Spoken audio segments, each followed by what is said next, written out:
রমজান মাস, যাতে আল্লাহ রাব্বুল আলামিন কোরআনে কারীম নাজিল করেছেন, যেটাকে হেদায়েতের কিতাব করা হয়েছে। সত্য মিথ্যার পার্থক্যকারী হিসেবে আল্লাহ রাব্বুল আলামিন কোরআনটাকে নাজিল করে দিয়েছেন। আমার বন্ধুগণ, এই মাসের মর্যাদা শুধু কোরআনের জন্যই হয়েছে। মক্কা যাই কেন? কাবা থাকার কারণে। মদিনা যাই কেন? নবীর কবর থাকার কারণে। ওযু কেন করি? নামাজের কারণে। নামাজ না থাকলে ওযু লাগতো না। কাবা না থাকলে মক্কায় যাওয়া লাগতো না। নবীর কবর না থাকলে মদিনায় যাওয়া লাগতো না। ঠিক তেমনি রমজান মাসের দাম আল্লাহ রাব্বুল আলামিন এত বাড়াতেন না যদি কোরআন নাজিল না হতো। কোরআনের কারণেই আল্লাহ রাব্বুল আলামিন রমজানের মর্যাদা বাড়াইয়া দিয়েছে। জোরে বলি সুবহানাল্লাহ। সেই কোরআন বলে দিচ্ছে সফল কারা, সফলতার উপায় কি। আল্লাহ রাব্বুল আলামিন 1 নম্বরে বলছেন, সুন্দর করে ঈমান আনো, নেক আমলটা করো। আল্লাহ রাব্বুল আলামিন বলছেন তুমি সফল হয়ে যাবে। ঈমান নাই, সফলতা নাই। নেক আমল নাই, সফলতা নাই। ভালো আমল করবা না, সফল হবে না। তুমি একটা গ্রুপের মালিক, কে বলেছে তুমি সফল? ব্যবসায়ী হয়েছ, কে বলেছে সফল? তুমি একজন সামাজিক ব্যক্তিত্ব, সবাই তোমাকে চেনে, কে বলেছে সফল? আল্লাহ বলছেন না রে না। বংশগত মর্যাদা, রাজনৈতিক প্রভাব, ক্ষমতার দাপট, এগুলো কোনো কিছু আমার কাছে মূল্যায়ন হবে না। মহান রব্বুল আলামিন বলেন, ইন্না খালাকনাকুম মিন যাকারিন ওয়া উনসা ওয়া জাআলনাকুম শুউবান ওয়া ক্বাবাইলা লিতাআরাফু ইন্না আকরামাকুম ইনদাল্লাহি আতকাকুম। আমি তোমাদেরকে এক নর এবং নারী থেকে সৃষ্টি করেছি, বিভিন্ন বংশ দিয়েছি, বিভিন্ন গোত্র করেছি, বিভিন্ন ভাষা বর্ণ দিয়েছি, যেন তোমরা একে অপরকে চিনতে পারো। তবে তোমাদের মধ্যে সেই লোকটা আমার কাছে সবচাইতে বেশি সম্মানিত, যাকে পৃথিবীর কেউ যদি নাও চেনে, কিন্তু সেই বান্দা যদি আমি আল্লাহ আমাকে বেশি ভয় করে। জোরে বলি সুবহানাল্লাহ। আমার বন্ধুগণ, আল্লাহর ভয়টাই সবচেয়ে বড় নেক আমল। আল্লাহকে ভয় করে যদি আমরা চলতে পারি, হারামগুলোকে যদি ছাড়তে পারি, অন্যায় কাজগুলোকে যদি নিজের জীবন থেকে মাইনাস করতে পারি, আমার বন্ধুগণ, সেই লোকটাই সবচেয়ে বড়, তার বড় ক্যারিয়ার। সেটা হলো যার জীবনে গুনাহ খুবই কম হবে, সওয়াব বেশি হবে। গুনাহ খুবই কম হবে, সওয়াব বেশি হবে। গুনাহ হবে না এমন কথা কি বললে হবে? গুনাহ তো হবে, হতেই পারে, কিন্তু সওয়াবের পরিমাণটা বেশি থাকবে। গুনাহ যদিও হয়, গুরুতর কোনো গুনাহ হবে না, গুরুতর কোনো অপরাধ সে করবে না, বড় ধরনের কোনো গুনার কাজে সে নিজেকে জড়াবে না। যেমন বড় ধরনের গুনাহ হলো শিরকের গুনাহ, পিতামাতার সঙ্গে নাফরমানির গুনাহ, বেহুদা কথা, বাজে কথা, মুখ থেকে ফাহেসা কথা। এই জন্য আমার বন্ধুগণ, নেক আমলের সঙ্গে থাকবো আমরা, ঈমানটাকে মজবুত করে নিয়ে চলবো আমরা। সবচাইতে বড় সম্পদ আমাকে এই দুনিয়াতেই গুছিয়ে নিতে হবে, সফল হয়ে যাব আমরা। আল্লাহ নিজেই জবাব দিচ্ছেন, যালিকাল ফাউজুল কাবীর। সবচেয়ে বড় সফলতা তোমার জন্য যেটা হলো ঈমান আনো, নেক আমল করো, ভালো কিছু করো, ভালো বন্ধু বানিয়ে নাও। যার জীবনে ভালো বন্ধু আছে সে বড় ভাগ্যবান। ভালো বন্ধু কিন্তু আজকের সমাজে পাওয়া ভালো না, সহজ না কঠিন? আজ তো সহজ না কঠিন? যার জীবনে একটা ভালো বন্ধু আছে সে বড় ভাগ্যবান। ভালো বন্ধু আমরা তালাশ করার চেষ্টা করব। আমার বন্ধুগণ, নাম্বার 2 হলো পরিশুদ্ধিতা। নিজের জীবনকে শুদ্ধ করে তোলা, নফসকে পরিশুদ্ধ করে ফেলা। মাথা থেকে পা পর্যন্ত গোটা দেহের মধ্যে একটা গোশতের টুকরা আছে, যে গোশতের টুকরা ঠিক থাকলে পরে গোটা দেহ ঠিক থেকে যাবে। সেই গোশতের টুকরা বেঠিক হলে গোটা দেহটাই বেঠিক হয়ে যাবে। আলা ওয়াহিয়াল কলব, সাবধান, সেটা হলো তোমার কলব। কলবটাকে তুমি ঠিক রাখো।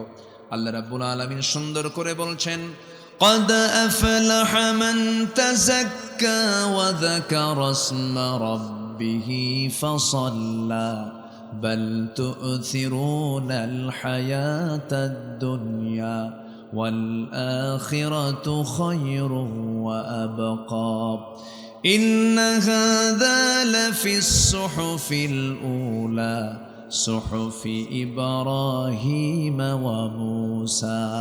জোরে বলুন আল্লাহু আকবার। কে সফল হলো? গাড়ি আছে যার, বাড়ি আছে যার, টাকা আছে, তার ক্ষমতা আছে যার, সে কি সফল নাকি? আল্লাহ বলছেন সফল কি? এক নম্বর বললাম ঈমান আনছে যারা, নেক আমল করেছে যারা। নাম্বার 2 হলো যারা নফসকে পরিশুদ্ধ করতে পেরেছে, নফসের ট্রিটমেন্ট যারা করতে পেরেছে, নফসকে যে ঠিক রাখতে পেরেছে, সে ব্যক্তি বড়ই সফল। বলছেন তিনি আমার কে? আসতে বলবেন না, তিনি আমার কে বলছেন? বলেন, আল্লাহ বলছেন নফসকে পরিশুদ্ধ করে নাও, নফসকে ঠিক করে নাও। নফস হলো লেজিসলেটিভ, আইন প্রণয়ন বিভাগ, আর রূহটা হলো অ্যাডমিনিস্ট্রেটিভ, প্রশাসন বিভাগ, আর কলবটা হলো ফেডারেটিভ, বাস্তবায়ন বিভাগ। নফসটা খুবই খারাপ জিনিস। নফস চাই ওরে ঠকাবো, নফস চাই ওরে গালি দেব, নফস চাই ওরে কেমনে করে 2 নাম্বারি করে হারাইয়া দেব, কেমনে জমির আইল ঠেলবো, কেমনে বনের সম্পত্তি মেরে খাবো, কেমনে ওর জমি দখল করব। এগুলো সব কিসের কাজ? নফসের কাজ। নফসের কাজ হলো হিংসা করা। নফসের কিছু কিছু রোগ আছে, উপসর্গগুলো বলে দিচ্ছি। নফসের কি কি রোগ হতে পারে আমার বন্ধুগণ? নফসের কিছু ব্যাধি আছে, যেমন লোভ একটা ব্যাধি, রাগ একটা ব্যাধি, ক্রোধ একটা ব্যাধি, মিথ্যা বলা একটা ব্যাধি, পরনিন্দা গীবত করা, হাসাদ করা, হিংসা বিদ্বেষ করা। হিংসুক কিছু আছে না নাই বলেন? আচ্ছা। এরপরে হলো কৃপণতা একটা রোগ, লোক দেখানো একটা রোগ। অনেকে দান করলে গোপনে দানকে বিশ্বাস করে না। হয়তো দান করেছে, নামটা একটু দুর্বল করে বলেছে, বলে যে হুজুর আমি এতগুলো টাকা দিলাম, আপনি আমার নামটা একটু বড় করে বললেন, এটা হলো নাকি? এরকম আছে না নাই? আচ্ছা। লোক দেখানো যারা কাজ করবে, এটাও নফসের রোগ। অহংকার একটা রোগ। অহংকার যখন কোনো ব্যক্তির মধ্যে ঢুকে যায়, এই রোগটা এমন একটা রোগ। অহংকার আসবে যখন পতন হবে তখন, অহংকার আসবে যখন পতন হবে তখন। টাকার অহংকার আছে না নাই? ক্ষমতার অহংকার আছে না নাই? আমি কি হনুরে, অহংকার করা যাবে না। আরেকটা হলো পরশ্রী কাতরতা। অন্যের কিছু ভালো দেখলে নিজের ভাল লাগে না, এটাও একটা নফসের বড় রোগ। সম্পদের প্রতি অবৈধ ভালোবাসা, সম্পদের প্রতি অতিরিক্ত ভালোবাসা। এরপরে সম্মানের লোভ। আমাকে সম্মান করবে মানুষ, আমাকে নাম ধরে ডাকবে, স্লোগান দেবে, এরকম ধরনের সম্মানের লোভ। হব্বে দুনিয়া, দুনিয়ার প্রতি চরম আসক্তি, দুনিয়ার প্রতি চরম মোহ, এগুলো নফসের রোগ। এই সমস্ত রোগ থেকে বাঁচার জন্য আমাকে আপনাকে চেষ্টা করতে হবে। যে বান্দা এরকম চেষ্টা করবে, মহান রব্বুল আলামিন বলছেন ওয়া আম্মা মান খাফা মাকামা রাব্বিহি ওয়া নাহান নাফসা আনিল হাওয়া ফাইন্নাল জান্নাতা হিয়াল মাওয়া। জোরে বলুন আল্লাহু আকবার। যার দিলের মাকামে আল্লাহর ভয়টা জাগ্রত হয়ে যাবে এবং নফসের বিরুদ্ধে যে ব্যক্তি অবস্থান করবে, নফসকে যে ব্যক্তি দমন করবে, নফসকে কন্ট্রোল করবে, নফসকে নিয়ন্ত্রিত অবস্থায় রাখবে, হারাম কাজে যাবে না, আল্লাহর ভয়কে সামনে প্রাধান্য দেবে, আমি আল্লাহ নিজে, তিনি বলছেন আমি আল্লাহ তাকে জান্নাতে মাওয়া নামক জান্নাত দিয়ে দেব। জোরে বলি সুবহানাল্লাহ। এক নম্বর হলো ঈমান আনা, নেক আমলগুলো করা। নাম্বার 2 হলো নফসের ট্রিটমেন্ট করা, নফসকে পরিশুদ্ধ করা, নফসকে সুন্দর করে নিয়ন্ত্রিত অবস্থায় রাখা, হারামের ধারে কাছেই না যাওয়া। আল্লাহ সুন্দর করে বলছেন ওয়ালা তাকরাবুজ জিনা ইন্নাহু কানা ফাহিশাতাও ওয়া সাআ সাবিলা। তোমরা জিনার নিকটেই যেও না। জিনার নিকট মানে হলো, যুবকরা তোমরা কান খাড়া করে শোনো, জিনার নিকটবর্তী হলো অডিও কল দেওয়া, মেসেঞ্জারে চ্যাট করা, এরপর কারো ইনবক্সে ঢুকে যাওয়া। আধুনিক পাপ। এগুলো কি পাপ? কি পাপ বলেন? এগুলো কি আজকের থেকে দাদার যুগে ছিল? এগুলো অডিও কল, আধুনিক পাপ, গুনায়ে কাবীরা। মেসেঞ্জারে চ্যাট করা, ইমো, লাইন, ভাইবার, হোয়াটসঅ্যাপ এগুলো খুলে গ্রুপ চ্যাটিং করা, তারপরে গার্লফ্রেন্ড তৈরি করা, এগুলো হচ্ছে আধুনিক পাপ, ডিজিটাল পাপ। এই সমস্ত পাপের কাছে জড়ানো যাবে না যুবক। এগুলো নোংরামি করবে, তোমার হায়াত কমে যাবে। যদি কেউ হায়াত বাড়াতে চান, পাপ কমায় দিবেন, আল্লাহ পাক হায়াত বাড়ায় দিবেন। জোরে কোন সুবহানাল্লাহ। যার পাপ যত কম, হায়াত তত বেশি। দুইটা আমলে হায়াত বেড়ে যায়। নাম্বার 1 হলো যার পাপের পরিমাণ কম হবে।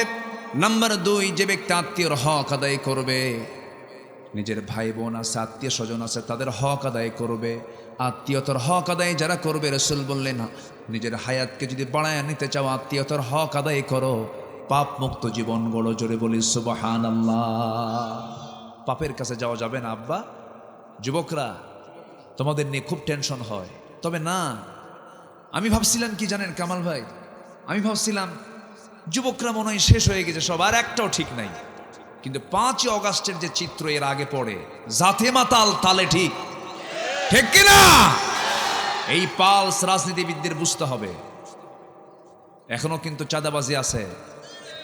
আসতে বলবেন না, আছে না নাই? আমরা কোনো দলীয় এজেন্ডা নিয়ে এখানে আসি নাই। আমরা কোরআন এবং হাদিসকে সামনে রেখে জাতির কল্যাণের জন্য কথা বলি। একজন তো পালানোর সময় টাইম পান নাই, ব্যাগটাও গোছাতে পারেন নাই, ভাঙ্গা হেলিকপ্টারে দিল্লি চলে গেছেন।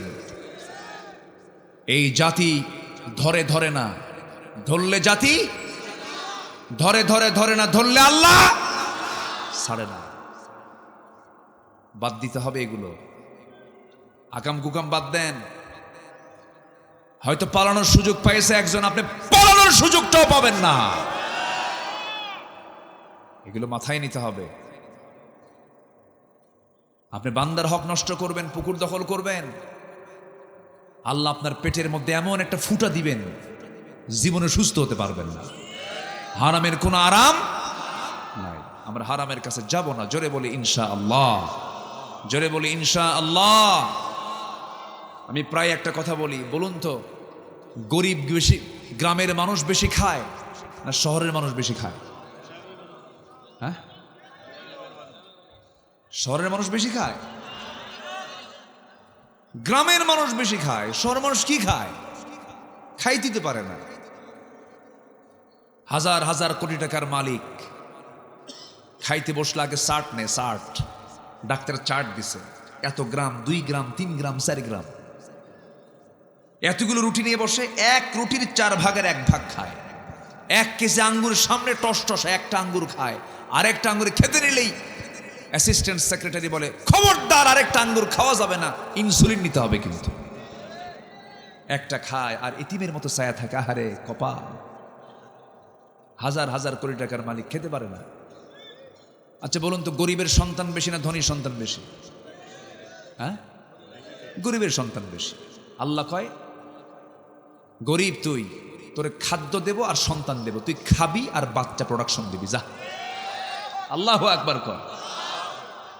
গরিবের সন্তানও বেশি, খায়ও না, খাইলে বাচ্চা কাচ্চা হবে কেমন? তাদের সুখও বেশি, কোনো টেনশন নাই। একদম এমন ঘুম দেয় সারাদিন কাজ করে এসে, বালিশও নাই, ইটের উপরে মাথা দিয়ে এমন ঘুম মারে, এমন নাক ডাকে, আশেপাশে ট্রাকের ইঞ্জিন ফেল। কি ঘুমটা দিল, কোনো টেনশন নাই, নো টেনশন। আর ধনীর ঘুম হয় না, বাচ্চা হয় না 20 বছর। কয় বছর? 20 বছর বিয়ে হয়েছে, এত চেষ্টা করে, হুজুরের ঝাড়ফুঁক নেয়, হুজুরের ঝাড়ফুঁকও কাম হয় না। সব ঝাড়ফুঁক টারফুক সব শেষে 20 বছরের মাথায় একটা বাচ্চা আসছে পেটে, কোনো মতো, তাও পজিশন ঠিক নাই। ডাক্তার বলছে দেশের কোনো ডাক্তার পারবে না, থাইল্যান্ড অথবা সিঙ্গাপুর। চলে গেল সিঙ্গাপুর।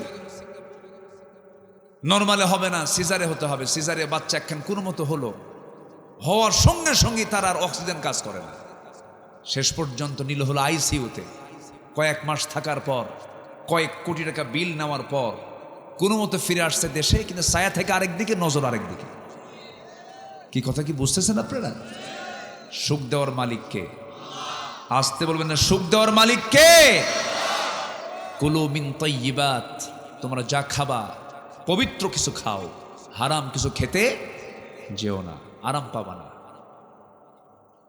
আল্লাহ রাব্বুল আলামিন তো নিজেই বলেছেন, وَمَنْ أَعْرَضَ عَنْ ذِكْرِي فَإِنَّ لَهُ مَعِيشَةً ضَنْكًا وَنَحْشُرُهُ يَوْمَ الْقِيَامَةِ أَعْمَى قَالَ رَبِّ لِمَ حَشَرْتَنِي أَعْمَى وَقَدْ كُنْتُ بَصِيرًا। জোরে বলুন আল্লাহু আকবার। আমার জিকির থেকে যারা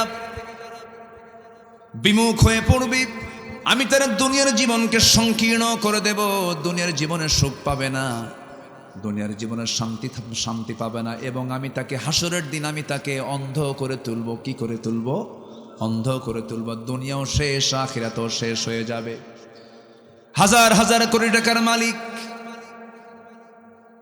একটা গ্রুপের মালিক, এত সম্পদের পাহাড় সে করেছিল হলমার্ক। শেয়ার বাজার এমন কোন জায়গা নেই, ব্যাংকগুলো হরিলুট করে সব শেষ করে দিয়েছিল, শেষ পর্যন্ত পালাতে পারল না।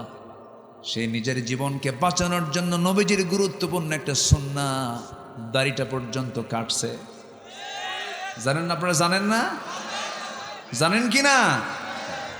দাড়িটা পর্যন্ত কাটলো। সেই দাড়িটা কেটে মাথার চুলটা কালো বানায়া পাঞ্জাবি খুলে গেঞ্জি পরলো, পাজামা খুলে লুঙ্গি পরলো, আইনমন্ত্রীকে সাথে নিয়ে বলল, চলেন আবার নৌকায় উঠি। ভুল করে আবার নৌকায় চড়ছে, পড়ছে ধরা। কোস্টগার্ড তাকে ধরে ফেলেছে। আইনমন্ত্রীকে ধরে বলে, স্যার আপনাকে চিনি, চলেন থানায় চলেন। আইনমন্ত্রীকে, আমি কি একা আসছি? আমি তো জামাতের সাথে আসছি। কই কই যে দেখো, ওকে মাথার চুল কালো লোকটাকে ভালো করে দেখো, ওটাই দরবেশ।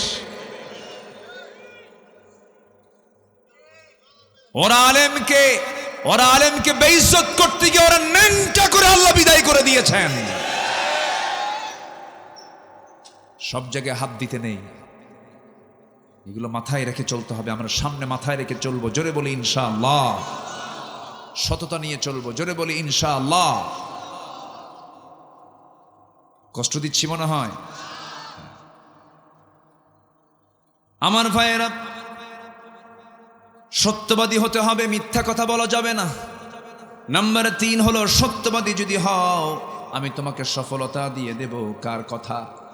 আসতে বলবেন না, কার কথা? প্রথম আয়াতে বললাম সূরা বুরুজ থেকে, দ্বিতীয় আয়াতে বললাম হলো সূরা আলার 14 নম্বর আয়াত। এবার সত্যবাদী যারা হবে তারা সফল হয়ে যাবে।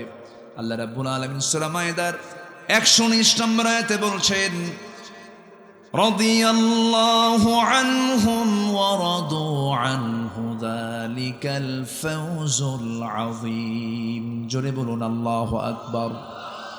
সাহাবায়ে কেরাম সততার জন্য আল্লাহ রাব্বুল আলামিন তাদেরকে বলছেন, তারা বড় সফল হয়েছেন। এটাই সফলতার পথ, সত্যের পথকে আমরা লালন করব।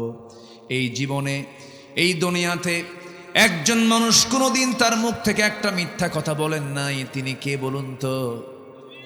মুহাম্মদ সাল্লাল্লাহু। আমরা কার উম্মত বলেন? বলেন কার উম্মত? উম্মত যদি দাবি করি, মিথ্যা কথা বলা যাবে নাকি? আমার নবী সত্যবাদী, আমি মিথ্যাবাদী, কাম হবে? কাম হবে? আমার নবী সত্যবাদী, আমিও সত্যবাদী হব। মিথ্যার ধারে কাছে যাব না কখনো, সততা নিয়ে চলবো। সত্যের কোনোদিন পরাজয় হবে না। আব্দুল কাদের জেলানির নাম সবাই শুনেছেন তো মনে হয়। আব্দুল কাদের জেলানির সন্তানদেরকে নসিহা করবেন সত্য কথা বলার। আব্দুল কাদেরের মা সন্তানকে ডাক দিয়ে বলছে, বাবা দিন শেখার জন্য ঘর থেকে বের হচ্ছ, ভালো কথা, আমি তোমাকে শুধু একটা নসিহা করব। আলেমদের কাছে মাঝে মাঝে গিয়ে বসবেন, বসে একটা বলবেন, হুজুর আপনি আমাকে একটা নসিহা করেন।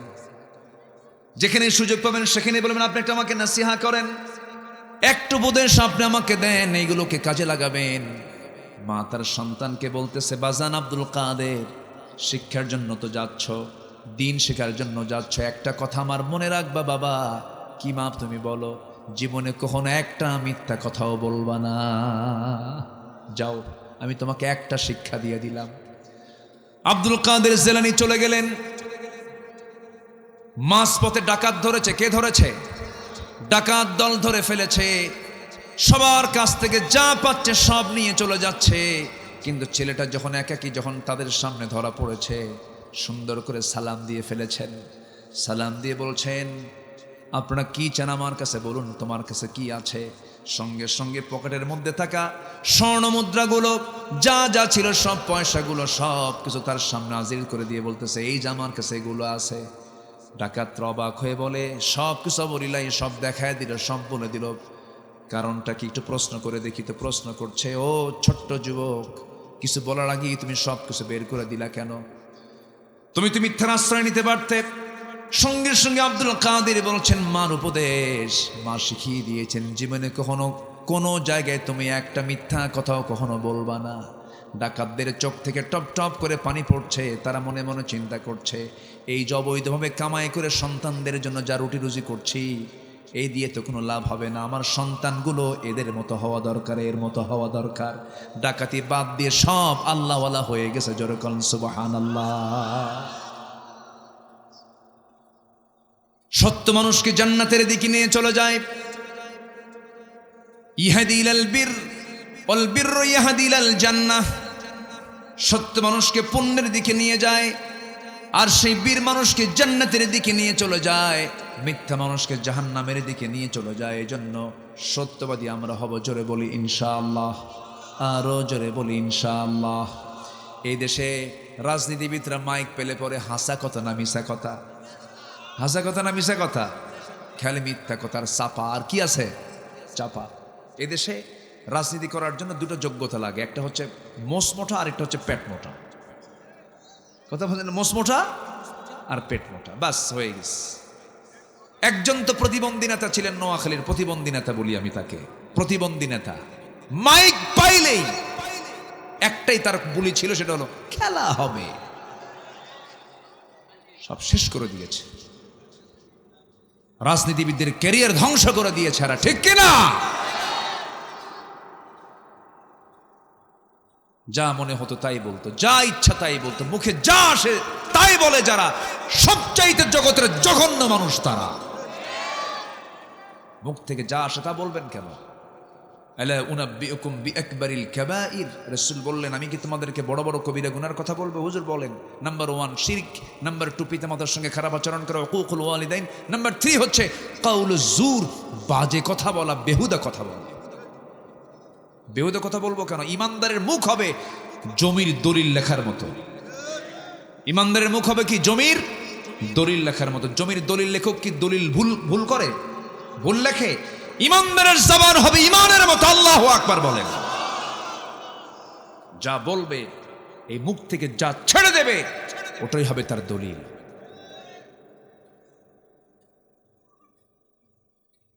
যে আসল এই কথার যে রূপকার, নারায়ণগঞ্জের কি খেলা হবে বলছিল না, কি জানি কইছিল, ও আগে দৌড় মারছে। খেলা শুরু করার আগে দৌড় মারছে। সম্মানিত ভাইয়েরা, এগুলো ঠিক না। আমরা সত্যবাদিতার পথে টিকে থাকবো। জোরে বলি ইনশাআল্লাহ, জোরে বলি ইনশাআল্লাহ। নাম্বার 4, যারা তাকওয়া অর্জন করবে তারা সফল হবে। কি অর্জন করবে বলেন তো? তাকওয়া। আল্লাহ রাব্বুল আলামিন বলেন, মান ইউতিইল্লাহা ওয়া রাসূলাহু ওয়া ইয়াখশাল্লাহা ওয়া ইয়াত্তাকিহি ফাউলাইকা হুমুল ফাইজুন। জোরে বলুন আল্লাহু আকবার। সূরা নূর আয়াত নাম্বার 52। আল্লাহ রাব্বুল আলামিন বলেন, আল্লাহর আনুগত্য যারা করবে, নবীর আনুগত্য যারা করবে, এবং যারা আল্লাহকে ভয় করবে এবং তার প্রতি ভরসা যারা করবে, আল্লাহ রাব্বুল আলামিন বলছেন এই সমস্ত বান্দাগুলোই হলো মহা সাফল্যে সাফল্যবান। জোরে বলি সুবহানাল্লাহ।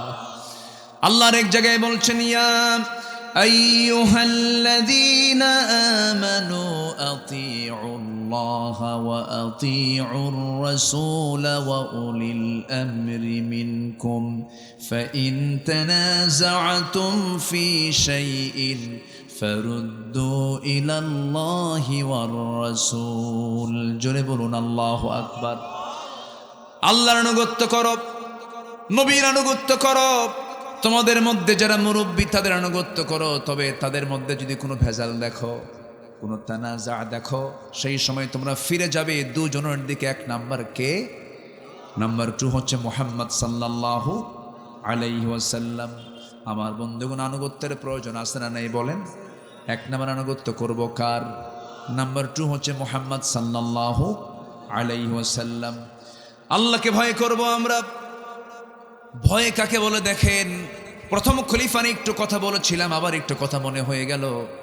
নতুন ক্ষমতা পেয়েছেন প্রথম খলিফার নাম কি বলেন? আবু বকর সিদ্দিক রাদিয়াল্লাহু তাআলা আনহু। জান্নাতের সংবাদ দুনিয়াতে পেয়েছেন, জোরে কোন সুবহানাল্লাহ। এই আবু বকর সিদ্দিক রাদিয়াল্লাহু তাআলা আনহু ক্ষমতা নতুন পেয়েছেন, তিনি খেলাফতের দায়িত্ব পেয়েছেন তিনি, কিন্তু তিনি যে ঘরে থাকেন সেই ঘরের সঙ্গে লাগানো তা এক প্রতিবেশী ছিল। সেই প্রতিবেশীটা ছিল মহিলা মানুষ। ওই বেচারির স্বামীও নাই, ছেলে মেয়ে কেউ নাই, বয়স্ক ওই নারীটার দেখাশোনার মতো কেউ ছিল না, কাছাকাছি কেউ ছিল না। রাষ্ট্র ক্ষমতা পেয়েছেন প্রথম সাইয়েদনা আবু বকর সিদ্দিক রাদিয়াল্লাহু তাআলা আনহু। খেলাফতের এত বড় দায়িত্ব পাওয়ার পরও কাউকে দায়িত্ব না দিয়ে তিনি করতেন কি? প্রত্যেক রাত্রিতে ওই মহিলার ঘরে ঢুকে তার কাপড় চোপড় ধুইয়ে দেওয়া, খাবার দাবার সব তিনি নিজেই হাতে সম্পূর্ণ করে দিতেন। কার ভয়? আল্লাহর ভয়। একদিন ওমর ফারুক রাদিয়াল্লাহু তাআলা আনহু মনে মনে চিন্তা করলেন, আহারে ওই মহিলার চোখে তেমন তিনি দেখেন না, ছেলে মেয়ে স্বামী পুত্র কেউ নাই, দেখি তো তার খেদমত করার জন্য যাই। দরজায় নক করেছেন, দরজায় নক করে বলছেন, বুড়িমা আমি আপনার খেদমত করার জন্য আসছি, দরজা খুলুন। তিনি বলছেন, না লাগবে না। কেন? কিছুক্ষণ আগে আমার ঘরে একজন খেদমত করে চলে গেছে। ওমর ফারুক মনে মনে চিন্তা করলেন, কোন প্রতিবেশী হতে পারে, কোন লোকটা এই মহিলার খেদমত করতে পারে, তাকে চেনা দরকার। পরপর 3 রাত তিনি ওই মহিলার দরজার পাশে তিনি লুকায়া থাকলেন। প্রথম 2 রাত দেখতে পেলেন না, তৃতীয় রাতে দেখেন খালি পায়ে চট করে কে যেন ঘরের মধ্যে ঢুকে গেল। ভাবলেন ধরে ফেলবো এখন। বের হওয়ার সঙ্গে সঙ্গে পিছন দিকে চট করে তার হাতটা চেপে ধরে বলছেন, মান আনতা, তুমি কে? সামনের দিকে তাকায় দেখে কেউ না, রাষ্ট্রপ্রধান আবু বকর সিদ্দিক রাদিয়াল্লাহু তাআলা আনহু। ওমর ফারুক বলছেন, সব আপনি একাই কামাই করবেন, দিনের বেলাও কাজ আপনি করবেন, রাত্রেবেলার কাজটা তো আমাদেরকে দিতে পারতেন, আমরা তো বসেই থাকি। সাইয়েদনা আবু বকর বলছেন, ওমর রে, হাসরের ময়দানে আমার আমলনামা কিন্তু তোমার কাঁধে যাবে না, আমার কাজ আমাকে করতে দাও। দীর্ঘ 2টা বছর ওই মহিলার ঘরে গিয়ে একজন রাষ্ট্রপ্রধান তার সমস্ত খাবার দাবার যোগান দিতেন। বুড়া মানুষের পাশে থাকা কম দরকার না, বেশি দরকার। বুড়া মানুষকে অবহেলা করা যাবে? এই পৃথিবীতে যত ধর্ম আছে, যত দেশ আছে, যত ভাষা আছে, যত সভ্যতা আছে, সব সভ্যতার দিকে আপনি তাকায় দেখেন, এই পৃথিবীতে সবচেয়ে বেশি দাম বুড়া মানুষকে দিয়েছে একমাত্র ইসলাম। জোরে কোন সুবহানাল্লাহ। আমেরিকায় গড়ে উঠেছে বৃদ্ধাশ্রম, বুড়া মানুষের কোনো দাম নাই। গরু ছাগলের মতো তাদেরকে দেখে, কোনো মূল্যায়ন নাই। কিন্তু ইসলাম একমাত্র বুড়া মানুষকে এত দাম দিয়ে দিয়েছে। আল্লাহ রাব্বুল আলামিন বুড়ার ব্যাপারে বলছেন, ইম্মা ইয়াবলুগান্না ইনদাকাল কিবার আহাদুহুমা আও কিলাহুমা ফালা তাকুল লাহুমা উফ ওয়ালা তানহারহুমা ওয়া কুল লাহুমা কাওলান কারীমা। যখন কেউ বুড়া হয়ে যাবে, বাপ অথবা মা অথবা 2 জনই, সেই সময় তোমরা তাদের খেদমতে চুল পরিমাণ কোনো কষ্ট দিবা না, বরঞ্চ তোমার সেই সময় প্রয়োজনে চাকরি ছেড়ে দিয়ে হলো, ব্যবসা ছেড়ে দিয়ে হলো তোমার বাপ মার সেবা করা ফরজ। কে করে দিয়েছেন? কে করে দিয়েছেন? আজকের দুনিয়া থেকেই হুকুম কেউ মানে? ঢাকার দিকে যান, ওই গুলশান, ওই ধানমন্ডি, ডুয়েচেস, বড় বড় অভিজাত এলাকার পরিবেশগুলো দেখে আসেন। সেই জায়গায় বুড়া বাপ মাদের কোনো জায়গা হয় না।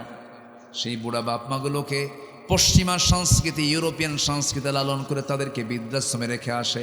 অসভ্য সন্তান না সভ্য সন্তান? বলেন অসভ্য না সভ্য? ঠিকই মাস্টার্স পাস করেছে, পিএইচডি ডিগ্রি নিয়েছি, এমফিল করেছে, ডাক্তার হয়েছে, ইঞ্জিনিয়ার হয়েছে, কিন্তু সে বাপ মার সেবাটা শিখে নাই। একমাত্র কারণ হলো জাতির হাতে দেওয়া হয় নাই কিসের শিক্ষা? ঢুকায় দিয়েছিল শরীফ শরীফা। কি ঢুকাইছিল বলেন? শরীফ শরীফা ঢুকাইছিল, মুহাম্মদ কবিতার জায়গায় লাল গরু ঢুকায় দিছিল। উল্টা পাল্টা করে জাতির শিক্ষা ব্যবস্থাকে ধ্বংস করার জন্য তারা বিশাল বড় মস্ত বড় প্ল্যান নিয়েছিল। আরেকটা প্রশ্ন আমি করবো আমার বন্ধুগণ, বলুন তো দাদার যুগে তালাক বেশি না আজকে ভাইদের যুগে তালাক বেশি? দাদার যুগে শিক্ষিত বেশি না আজকে ভাইদের যুগে শিক্ষিত বেশি? ভাইদের যুগে শিক্ষিত বেশি হয়ে সংসার টেকে না, অর্থাৎ দাদা হয় ভালো। কি ঠিক কিনা কোন? হ্যাঁ, দাদার যুগে শিক্ষার হার ছিল না, কিন্তু তালাকের হার কম ছিল, তালাক ছিল না। আজকে যত শিক্ষিত বেশি, তালাক তার সেই সমাজে কম না বেশি? কেন জানেন? মূল কারণ হলো দিন থেকে ছিটকে পড়া, দিন থেকে ছিটকে পড়া। আধুনিক মেয়েরা তো শিক্ষিত হলে তো তারা পায় জমিন, মানে পা তো জমিনে রাখি না, স্বামীকে পাত্তাই দেয় না। কিন্তু তুমি একটা মানুষ, তুমি তো মানুষই না, তুমি তো কসু। এরকম আছে না নাই বলেন তো? স্বামীকে দাম দিতেই চায় না। কিছু বলবো বলবো কিছু বলবো? মায়েরা কি আছে মাহফিলে? জি বলি আলহামদুলিল্লাহ। শিক্ষিত হয়ে যদি আপনি স্বামীরই দাম না দেন, সেই শিক্ষার তো দরকার নেই। শিক্ষিত হয়ে যদি আপনি বউকে মূল্যায়ন না করেন, সেই শিক্ষিত হওয়ার তো দরকারই নাই। শিক্ষিত হয়ে যদি আপনি আপনার আব্বা আম্মার সেবা না করেন, সেই শিক্ষিত হওয়ার কোনো দরকার। আমার দাদাই ভালো ছিল, আমার দাদাই ভালো ছিল। দাদা তার বাপকে ছাড়েন নাই, দাদা তার বাপকে ছাড়েন নাই। যদি কোনো বাবা যদি বলেন বুড়া বয়সে তোর চাকরি ছাড়, যদি বলে দেন আমার দেখার কেউ না, আমি তোর খেদমত চাই, ইসলাম বলে দিচ্ছে সব ছেড়ে তুই বাবার খেদমত কর। কারণ তোর বাপ সব কিছু ছেড়ে তোর খেদমত করেছে, তোর মা সব কিছু ছেড়ে তোর খেদমত করেছে। বিনিময় আছে না? কি বিনিময় দিতে হবে না? দিতে হবে। আপনি আজকে আপনার আব্বা আমার খেদমত করবেন না, আপনার সন্তান আপনার বাপ আপনার খেদমত করবেন না। একদিন অবশ্যই এটার ঘানি টানতে হবে। সম্মানিত ভাইয়েরা, সম্মানিত বন্ধুগণ, সাইয়েদনা আবু বকর সিদ্দিক রাদিয়াল্লাহু তাআলা আনহু বৃদ্ধা মহিলার 2 বছর একটানা খেদমত করেন। কয় বছর? খেলাফতের দায়িত্ব পালন করেছেন কয় বছর?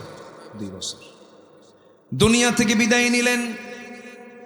বিদায় নেওয়ার একদিন পরেই ওই মহিলা জানেন না প্রথম খলিফাতুল মুসলিমিন আবু বকর সিদ্দিক রাদিয়াল্লাহু আনহু তিনি দুনিয়া থেকে বিদায় নিয়েছেন। তিনি জানতেন না। অন্ধ মানুষ, বুড়া মানুষ, তার কাছে কোনো খবর আসে নাই। তার ইন্তেকালের মাত্র একদিন পরেই দরজায় গিয়ে নক করে ভিতরে ঢুকে গেছেন ওমর ফারুক রাদিয়াল্লাহু তাআলা তার খেদমত করার জন্য। খেদমত করা শেষ করেছেন, জানেন না কে খেদমত করতে আসছে। খেদমত করা শেষ, কাপড় চোপড় ধুয়ে রান্না বান্না করে ফলমূল ধুয়ে টুয়ে সব সাফ করে তিনি ঘর থেকে বের হয়ে চলে গেছেন। ওই বৃদ্ধা নারী খাবার খেতে বসেছেন।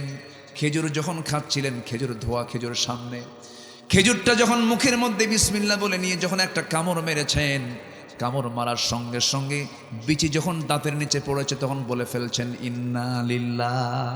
এর মানে হলো আমার আগের খাদেম আবু বকর আর দুনিয়াতে নাই। কেন নাই? তিনি বললেন আমার আবু বকর দুনিয়া থেকে বিদায় হয়েছে কারণ আমার আবু বকর যখন আমার খেদমত করতে আসতো, এত সুন্দর করে খেদমত করতো, আমাকে যে খেজুরগুলো খেতে দিত ধুয়ে ধুয়ে, খেজুরের বিচিগুলো ভিতরে রাখতো না, খেজুরের বিচিগুলো বের করে আমার খাওয়ার সহজ করে দিত। জোরে বলি সুবহানাল্লাহ। আমার ভাইয়েরা, শাসকরা হবে শাসক না খাদেম? কি হবে বলেন? কি শাসকরা কি হবে? শাসক জনগণ দেখে ভয় পাবে, শাসক জনগণ দেখে ভয় পাবে। কিন্তু এখন জনগণ শাসককে দেখে ভয় পায়। আমার বন্ধুগণ, পুলিশ জনগণকে দেখে ভয় পাবে, জনগণই পুলিশকে ভয় পাবে না। এটাই তো হওয়ার কথা ছিল। নির্ভয়ে জনগণ পুলিশের কাছে চলে যাবে। কিন্তু আজকে পুলিশই জনগণ পুলিশকে দেখে ভয় পায়। সম্পূর্ণ উল্টা হয়ে গেছে। কারণ এর মূল কারণ হলো সমাজের মধ্যে কার ভয় নাই? আসতে বলবেন না কার ভয় নাই? এই জন্য আল্লাহ বলছেন তাকওয়া অর্জন কর, আল্লাহর ভয়টা নিয়ে আসো, আমি আল্লাহ তোমাকে সফলতা দিয়ে দেব। 4 নাম্বার হয়ে গেল। নাম্বার 5-এ আসেন। আল্লাহ রাব্বুল আলামিন বলেন ইন্নী জাযাইতুহুমুল ইয়াওমা বিমা সাবারু أنهم هم الفائزون জোরে বলুন আল্লাহু আকবার। যদি তোমরা ধৈর্যশীল হতে পারো আমি তোমাকে সফলতা দিয়ে দেব। ধৈর্য আছে যার সফলতা আছে তার, ধৈর্য নাই যার সফলতা নাই তার। এই জীবনেও এই কথার বাস্তবতা আছে না নাই বলেন? আছে। এই জীবনেও যদি কেউ সফল হতে চায় রাগ দরকার না, ধৈর্য দরকার। কি দরকার বলেন? ধৈর্য দরকার। আমার বন্ধুগণ, সংসার জীবনে ধৈর্যের দরকার কম না বেশি? সংসার জীবনের স্বামী স্ত্রীর মধ্যে দ্বন্দ্ব আছে না নাই? বোঝা কম বেশি হয় কিনা বলেন? মারামারি লাগে কিনা? হাইরে কি কয়, লাগে মারামারি? আপনাদেরও লাগে? দেখছো কি কয়, লাগে মারামারি লাগে? পারে কে? পারে কে? পারে কে?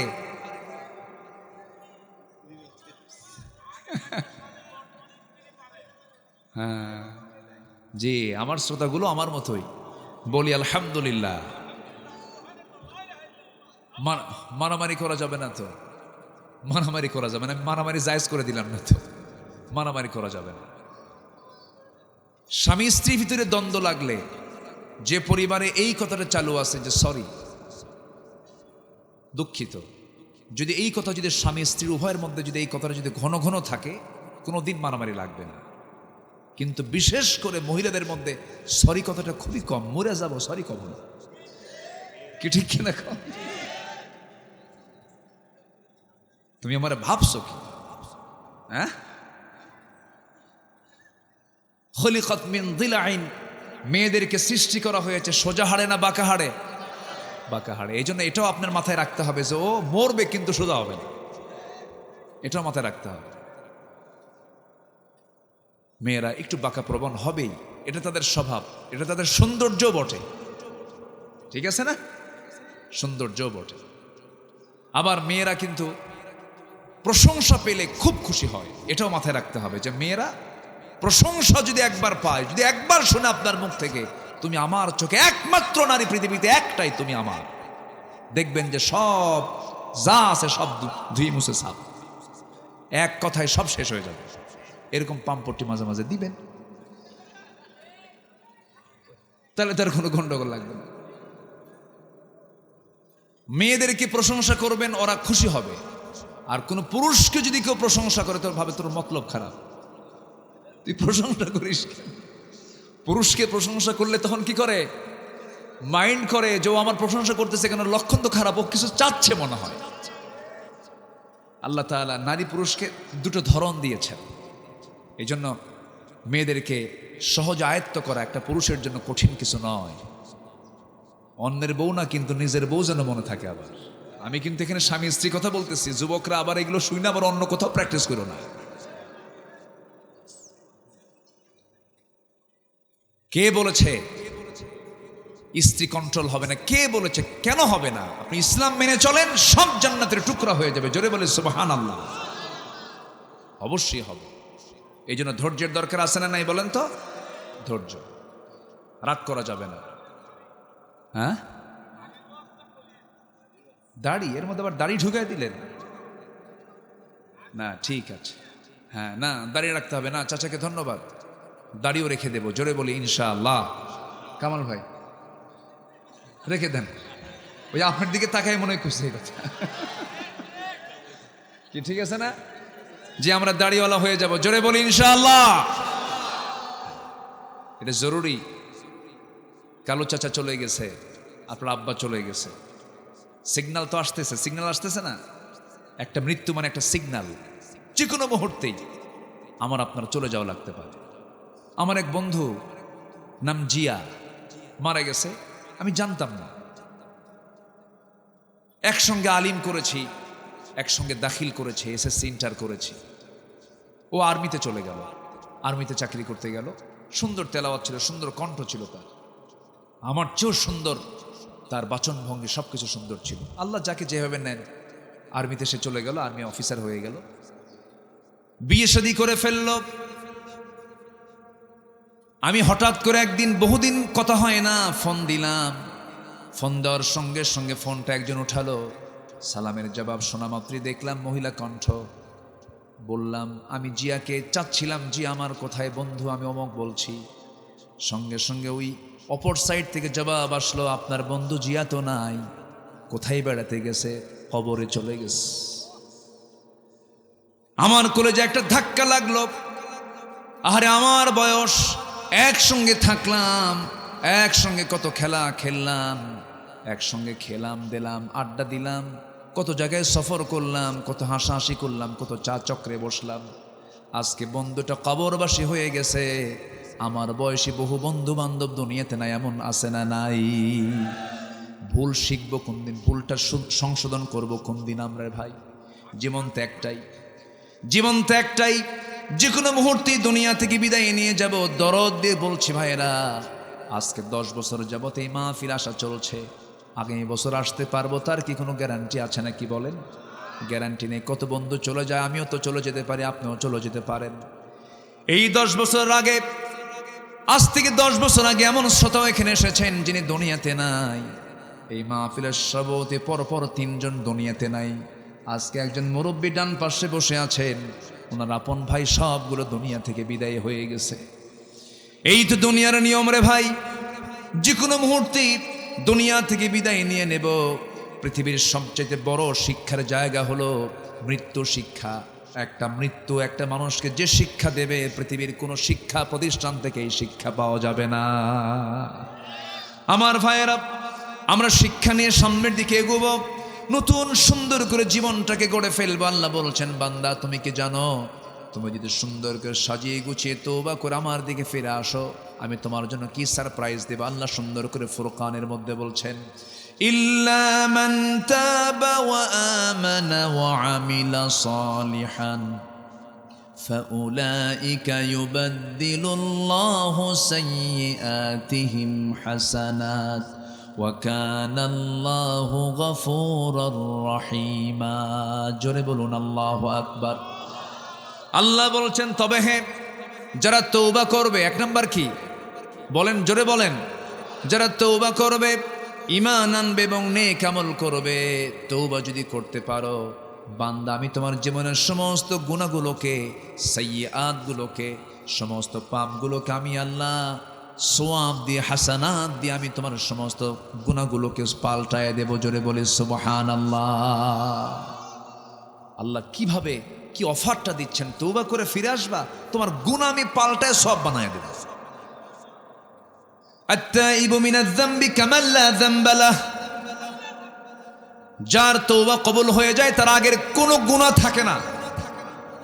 যার তওবা কবুল হয় তার জীবনের আগের কোনো গুনাহ থাকেই না।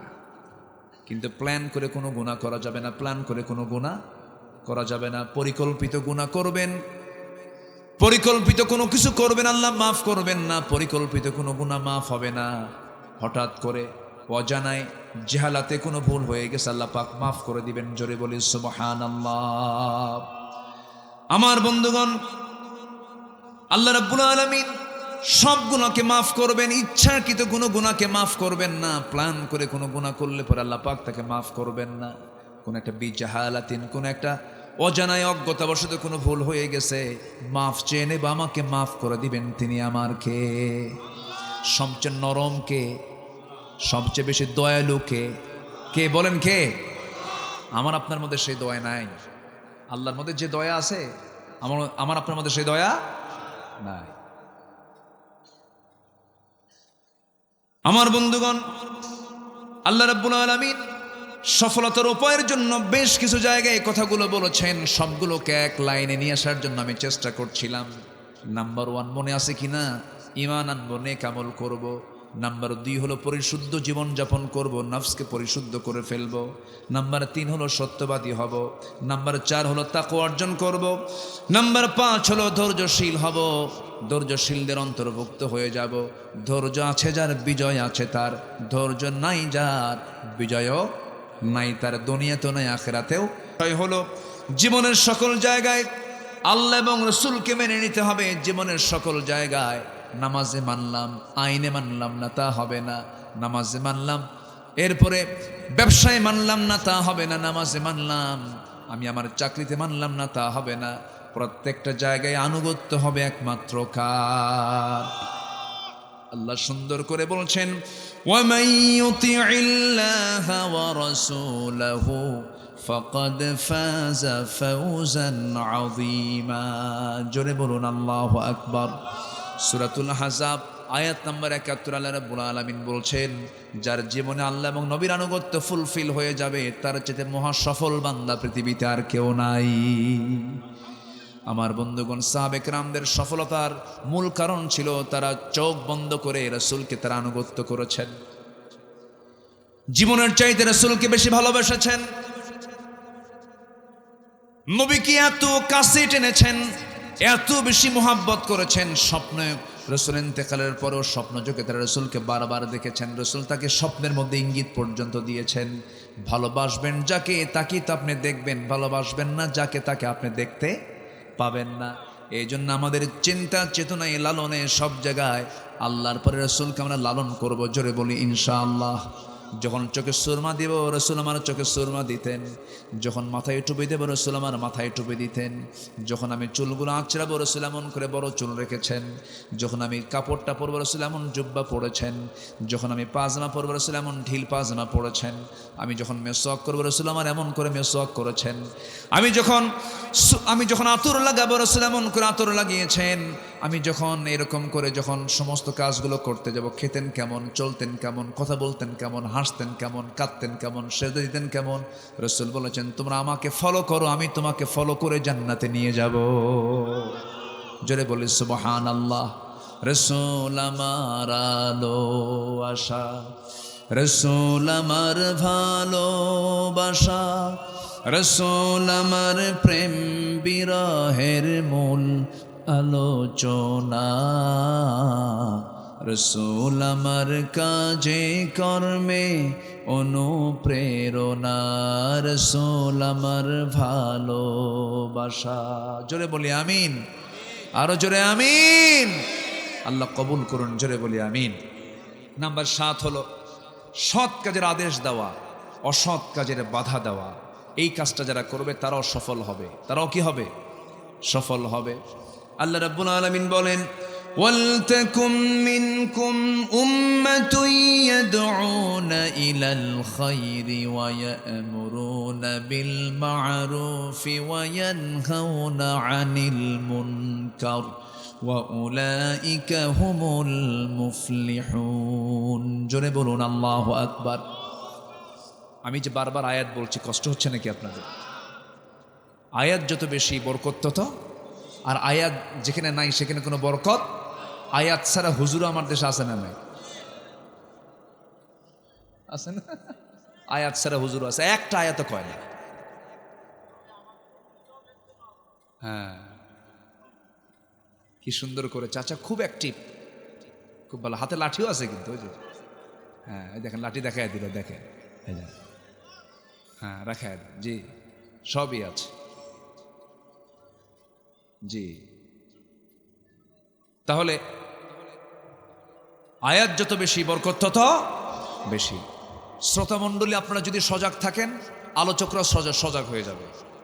আগে বসবেন মঞ্চে, বসে হাতের কড়াগুলো গুনবেন যে হুজুর আজকে কয়টা আয়াত বলল। যদি আয়াত বেশি হয় আলোচনা বরকতে ভরা, আয়াত যদি কম হয় তাহলে ভাববেন যে এখানে ভাটা পড়ে গেছে, বরকত শূন্য হয়ে গেছে। এই জন্য আয়াত কি কম হওয়া দরকার না ঘন ঘন হওয়া দরকার? ঘন ঘন। আমার নবীজির মুখ থেকে শুধু আয়াতের খই ফুটত, একটা একটা করে আয়াত বলতেন, নবীজি শুনায়া দিতেন। তার কাজই ছিল ইয়াতলু আলাইহিম আয়াতিকা ওয়া ইউআল্লিমুহুমুল কিতাব ওয়াল হিকমাহ। নবীজির মুখ থেকে শুধু আয়াত বের হতো।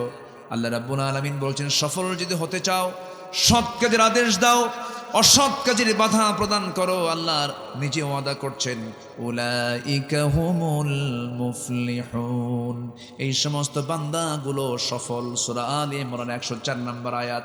নাম্বার 8 হলো তওবা করে। নাম্বার 8 কি বলেন? তওবা করা। আমরা তওবা করব কার কাছে? আসতে বলবেন না, কার কাছে? মাফ চেয়ে নেব কার কাছে? গুনাহ করবে বান্দা, মাফ করবেন? বলেন বলেন কে?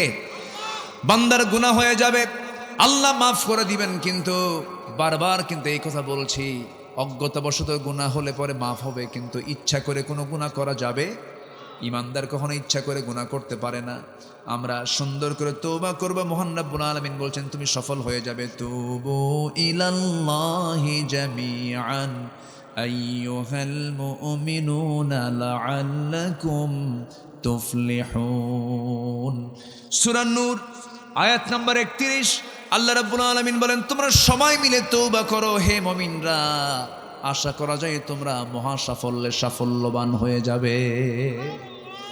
আমার বন্ধুগণ, কে না জানেন ইতিহাসগুলো, এক বেচারি 99টা খুন করেছে। কয়টা বলেন?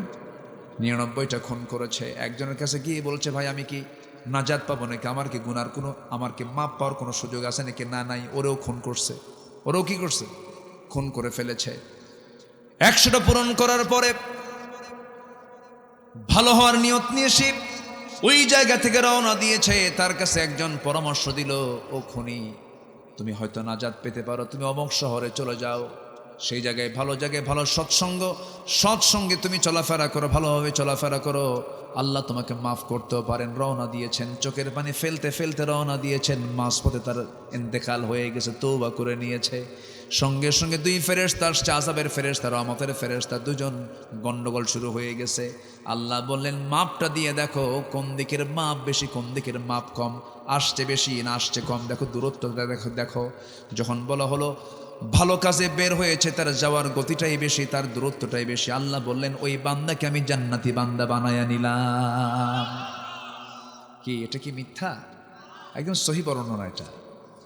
আমার ভাইয়েরা, সলিড তওবা করব আমরা, সফল হয়ে যাব আমরা, কিন্তু তওবা করব এখন না, মরার আগ দিয়া। কিন্তু মরবেন কোন দিন গ্যারান্টি আছে নাকি? গ্যারান্টি তো নাই। দাড়ি পাখি নাই, বয়স হয় নাই, 70 বছর হয় নাই, মেয়ে বিয়ে দিয়েই নাই, এরকম কিছু কথা বলে না মানুষ, বলে না? বলে, কিন্তু এগুলো সম্পূর্ণ ভ্রান্ত কথা, ভুল কথা। আল্লাহ বলছেন ওই যুবককে আমি আর শাসিমের ছায়ে জায়গা দেব, যে যুবকটা তার যৌবনকাল ইবাদতে কাটায়া দিয়েছে, চোখের পানি ফেলে ফেলে কেঁদে কেঁদে আমাকে স্মরণ করেছে, এবং যে যৌবন বয়সে যে কোনো নারীর আহ্বানে সে সাড়া দেয় নাই, নারীকে পাত্তা দেয় নাই, কোনো ফিতনা থেকে নিজেকে জড়ায়া ফিতনা থেকে নিজেকে বাঁচায়া দিয়েছে। আল্লাহ রাব্বুল আলামিন বলেন ওই যুবককে আমি আল্লাহ আর শাসিমের ছায়ে জায়গা দিয়ে দেব। জোরে বলি সুবহানাল্লাহ। আমরা মাফ চেয়ে নেব কার কাছে? আল্লাহর কাছে। নাম্বার 9 হলো প্রকৃত মুমিন হওয়া। প্রকৃত মুমিন কি? প্রকৃত মুমিন হওয়ার জন্য আমার আপনার মধ্যে আল্লাহর সাজেশন হলো 7টা গুণ থাকতে হবে। কয়টা গুণ বলেন? 7টা গুণ। নাম্বার 1 হলো নামাজটাকে অত্যন্ত রেগুলার করতে হবে, সময় মতো করতে হবে, খুশুর সঙ্গে করতে হবে। নামাজের মধ্যে যদি মজা না পান, ভাবতে হবে বড় শয়তান ধরছে। কি শয়তান ধরছে বলেন? নামাজের মধ্যে যদি মজা না পান, 2 রাকাত নামাজ পড়লাম, আরো পড়ি, এই যদি আপনার ভিতরে জজবা সৃষ্টি হয়ে যায়, সেই সময় ভাবতে হবে আপনি ইমানের স্বাদ পেয়েছেন। কিসের স্বাদ পেয়েছেন বলেন? ইমানের কিন্তু একটা স্বাদ আছে না নাই বলেন? ইমানের স্বাদ একটা আছে। আমার বন্ধুগণ, প্রকৃত মুমিন হওয়ার জন্য 1 নাম্বার হলো নামাজটা খুশুর সঙ্গে আদায় করতে হবে, নামাজের মধ্যে মজা পেতে হবে। নাম্বার 2 হলো বেহুদা কোনো কথা মুখ থেকে বের হবে না, বেহুদা কোনো শব্দ মুখ থেকে বের হবে না। ইমানদার জীবনে কোনোদিন মিথ্যার কাছে যাবে না, বাজে কোনো কথা মুখ থেকে বলবে না। ইমানদারের কথা হবে একদম ফ্রেশ কথা হবে। আল্লাহ রাব্বুল আলামিন বলছেন ওয়াল্লাযীনা হুম আনিল লাগবি মুআরিদুন ওয়াল্লাযীনা হুম লিয-যাকাতি ফাঈলুন। নাম্বার 3 হলো প্রকৃত মুমিন হওয়ার জন্য সে যাকাতটাকে ফরজ মনে করবে। যাকাতকে জরিমানা মনে করা কিছু মুসলমান আমার দেশে আছে না নাই? বলে সরকারও ট্যাক্স ধরছে, আল্লাহও ট্যাক্স ধরছে। দেখছেন কত বড় বেকুব, আছে না নাই বলেন? আছে। আল্লাহ যা বলেছেন যাকাতের কথা, এই যাকাতটা গরিবের হক। কিসের হক বলেন? গরিবের হক। যাকাতটাকে ফরজ মনে করে আদায় করতে হবে। 1 লক্ষ টাকার মালিক 2,500 টাকা বুঝে দিতে হবে। 1 কোটি টাকার মালিক 2.5 লক্ষ টাকা বুঝে দিতে হবে। হিসাব করে করে যাকাত দিতে হবে। হিসাব না করে যদি আপনি বেশিও দেন তবু যাকাত আদায় হবে না।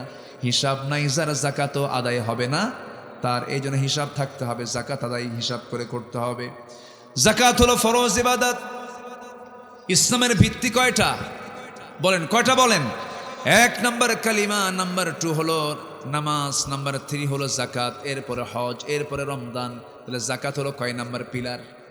বলেন হাত কয়টা, হাতের আঙ্গুল কয়টা বলেন? 3 নম্বরে নখটা ছোট না বড়? এই পিলারটা ছোট না বড় বলেন? আজকের দুনিয়ার যে বিল্ডিংগুলো হয়, মাঝখানের বিল্ডিংয়ের রড কম হয় না বেশি হয়? সেই বিল্ডিংয়ের সেই কলামটা দুর্বল করে, পাশের কলাম থেকে মাঝখানের কলামটা দুর্বল করে না মজবুত করে? মজবুত করে না। আল্লাহ রাব্বুল আলামিন অর্থনীতিটাকে ধরেছেন কয় নম্বরে বলেন? 3 নম্বরে। আগেও 2টা, পরেও 2টা, মাঝখানে তিনি রেখেছেন অর্থনীতিকে। যাকাত ঠিক রাখো, ভারসাম্য ঠিক থেকে যাবে, অশান্তি দূর হবে, সব কিছু ঠিকঠাক হয়ে যাবে। যাকাত তুমি দিবা না, তোমাকে জাহান্নাম যেতে হবে, ঠিক কি না? নাম্বার 4 হলো লজ্জাস্থানের যারা হেফাজত করবে, ওয়াল্লাযীনা হুম লিফুরুজিহিম হাফিযুন, লজ্জাস্থানের যারা হেফাজত করবে। এরপরে বলছেন ওয়াল্লাযীনা হুম লিআমানাতিহিম, যারা আমানত ঠিক রাখবে, ওয়াহাদিহিম, যারা ওয়াদা ঠিক রাখবে। এই 6টা হয়ে গেল। নাম্বার 7 হলো যারা নামাজের ব্যাপারে, যারা ওয়াল্লাযীনা হুম আলা সালাওয়াতিহিম ইউহাফিযুন, নামাজের ব্যাপারে যারা যত্নশীল হবে, নামাজ দিয়ে শুরু নামাজ দিয়ে শেষ। আল্লাহ বলছেন উলাইকা হুমুল ওয়ারিসুন, এরাই হবে জান্নাতুল ফিরদাউসের ওয়ারিস। জোরে কোন সুবহানাল্লাহ। সবাই কি জান্নাত পেতে চান? জান্নাত পেতে চান কারা কারা? হাত তোলেন দেখি। কেউ তো জান্নাত ছাড়া থাকতে চাই না। জান্নাত যাবই, হাত নামান। কিন্তু হুজুর জান্নাত তো যাবো, কিন্তু ফজরের সময় হুজুর পানি ঠান্ডা, হুজুর পানি ঠান্ডা। কিন্তু ঠান্ডা হলে কি হবে? আপনার বাড়িতে ওয়াটার হিটার আছে না নাই? আল্লাহ বলছেন ওয়াটার হিটার নেই, কোনো সমস্যা নেই। অনেকে আবার বলে কি জানেন, ওয়াটার হিটার দিয়ে উজু করলে পারে সব কম, ঠান্ডায় মরো। এগুলো যে কি বাজে কথা, এগুলো পাইছে যে কোথায়? আপনি কেন কষ্ট করবেন? আপনি আল্লাহকে কষ্ট করতে বলেছেন? উজুর পানি ঠান্ডা করলে নাকি ঠান্ডায় উজু করলে সব বেশি পাওয়া যায়? না না না, ওয়াটার হিটার না, ঠান্ডায় উজু করো মানে মরো। এগুলো ভুল কথা। আমার রাসূল বলেছেন সমুদ্রের তীরে বসলেও 1 ফোঁটা পানির অপচয় করো না। কয় ফোঁটা? 1 ফোঁটা পানির অপচয় করো না সমুদ্রের তীরে বসেও। কথা বোঝেন নাই? তো আমরা অনেক সময় দেখা যায় অপচয় করি। অজু করতেছি, ওই কলটা, ওই ট্যাপটা ছেড়ে দিয়ে বসে আছি, ওই বসে আছি, মেসওয়াক করতেছি, আবার অজু করতেছি, মেসওয়াক করতেছি, আবার অজু করতেছি, হাত ধুচ্ছি, আবার দেরি করতেছে, পানি পড়ার উপরেই আছে। আর ট্যাপ ছাড়ে তো মাঝে মাঝে কিছু কিছু লোক আছে, মানে এত বেহুশ আছেন, এরকম আছে না কিছু আছে? এটি কি অপচয় নয়? কারণ অপচয় কিনা বলেন? অপচয়। এগুলো অপচয় করা যাবে না। তো আপনি যদি মনে হয় যে না এটা আমার অপচয় মনে হচ্ছে, আপনি ওটা দিয়ে উজু করবেন, ঠিক আছে না? আমি ওই হাদিসের দিকে তাকালাম যে সমুদ্রের তীরে বসলেও 1 ফোঁটা পানির অপচয় করো না, অপচয় করা যাবে না। সাইয়েদনা ওসমান রাদিয়াল্লাহু তাআলা আনহু ধনী ছিলেন কেন জানেন? গরিব হননি কখনো। উনি গরিবের জন্য মাঝে মাঝে দোয়া চাইতেন আল্লাহ রাসূলের কাছে, হুজুর আপনি একটু দোয়া করেন, আমি যেন গরিব হই। কি হই? যে এরকম কি ধনী লোক পাওয়া যাবে এখন বাংলাদেশে? কোনো ধনী কি এসে বলবে যে হুজুর আপনার মধ্যে দোয়া করেন, আমি যেন কালকের মধ্যে ফকির হই? এরকম দোয়া করবে কেউ? যাবে?